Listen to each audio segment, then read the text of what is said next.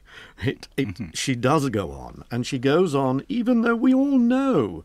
There's a line in All That Fall where he says, "Are you going in my direction, Mr. Roney?" And the answer is, we all are. We're all going in that direction. It's just a matter of time. So if you can actually face up to that and laugh. I mean, even Beckett, as a man, even sort of in the last few months of his life when I used to visit him in the old people's home, he would make a joke about getting up. Hang on a minute, Jim. Hang on a minute. Getting up isn't as easy as that, you know, as he took his time over it.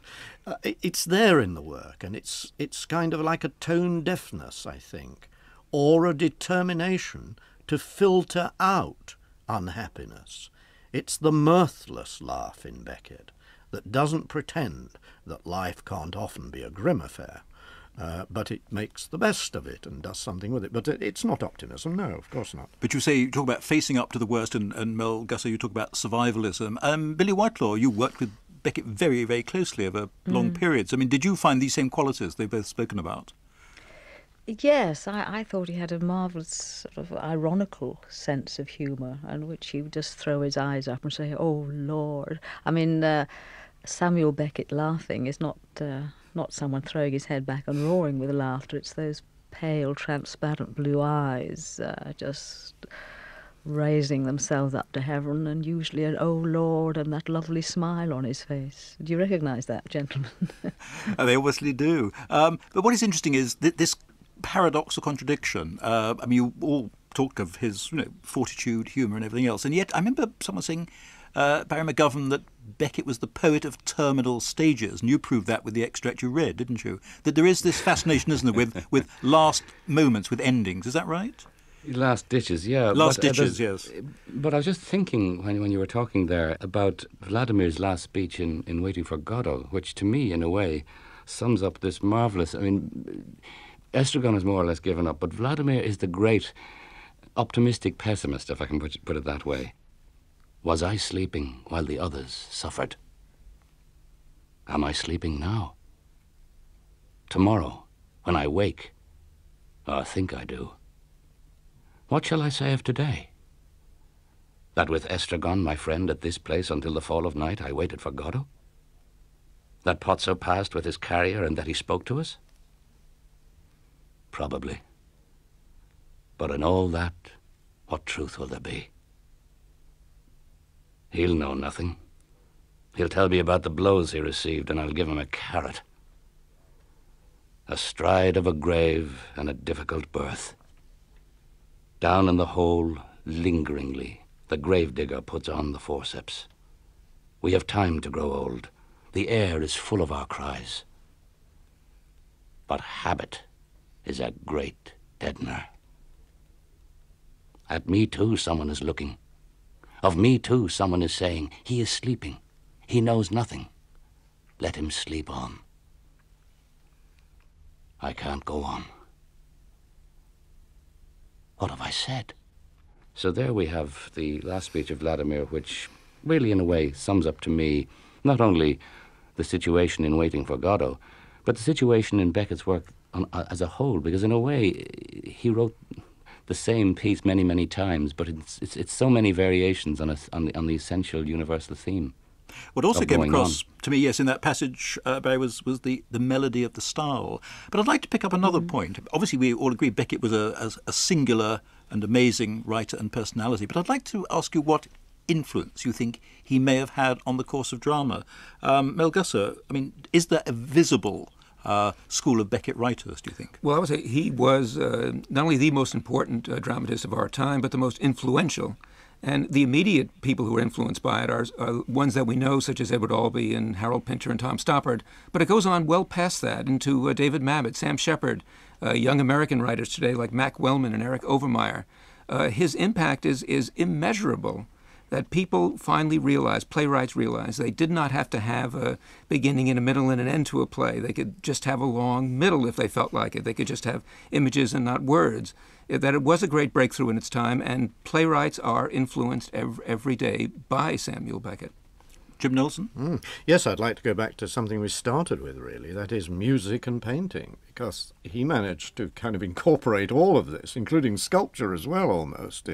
If you think of the figure in May in Footfalls, I think that he managed to encapsulate something which has kind of not gone on in terms of any school, although, of course, those particular writers, and one could throw in a few more like David Mamet and many others. But I think that writers have felt that they had to kind of, in a sense, get rid of his influence. I think it's as marked as that sometimes, that people have to find their own voice. Beckett could never write a sentence that wasn't musical, and that the great stylist has influenced so many people in terms of the fiction as well as the drama. And I think that as a stylist, he's been of tremendous importance, mixing comedy and this deep, searing humour with these philosophical concerns. I mean, just one quick comment, just one sentence on this, that the passage that Barry read, the professors, of which I'm one, would or could comment that and point out that this has a lot of Descartes and considers the difference between sleeping and waking and how do you know when you're doing one or the other. It has all the brevity of life, which is put into a nutshell, but it also has that kind of persistence, that determination to go on, all expressed memorably. We're never going to forget Born Astride of a Grave. No. You talked a lot about melody. We've talked about the way Beckett incorporated, as it were, musical rhythms and patterns into his prose. We've talked about painting and the influence that had on his work. Billy Whitelaw, I wonder, did you feel that very strongly as a performer, that you were often being actually employed, as it were, as a figure in a living canvas in Beckett's work? I felt when working with him as a director, he was both director and writer, that we were participating in a new art form. It wasn't just director, actor. He was painting with light. He was using my body like a sculptor will chip away at a piece of marble or muck about with a bit of clay or plasticine. He was conducting me like a conductor, doing jazz, or we're talking about quartets. They can be jazz quartets. Some of this stuff is very like jazz. I remember a jazz musician once came into my room at the Royal Court and just said, I was blowing every note with you, baby. It was a man called Zoot Zims. And he picked up the jazz feeling of it. I think he's created a whole new art form, and I'm very privileged to have been part of that. To me, Beckett was one of the funniest writers who ever lived. To me, he's the Dante of our times. He touches the great issues, but he's a very sophisticated sense of humour. And I think that Endgame is one of the funniest plays of all time. But quite often Beckett is done very badly. You know, I hate saying this as an actor because it sounds like sour grapes, because I've been in my own fair share of bad productions too. But I mean, he is a very funny writer, and when you do him properly, when you get the right director and cast together, to my mind, it's the greatest acting experiences of my life and the greatest artistic experience of my life. I've been working on Beckett. It's so rewarding. He's touching on the essential themes of existence, and in a marvellously intelligent and very funny way. Well, Mel Gussow used the word survivalist, and I think one thing that emerges from our conversation is the potency of Beckett's survival in all our imaginations. I'd like to thank everyone concerned. I'd like to thank Billy Whitelaw, I'd like to thank Barry McGovern, Mel Gussow and James Nelson. Thank you very much indeed.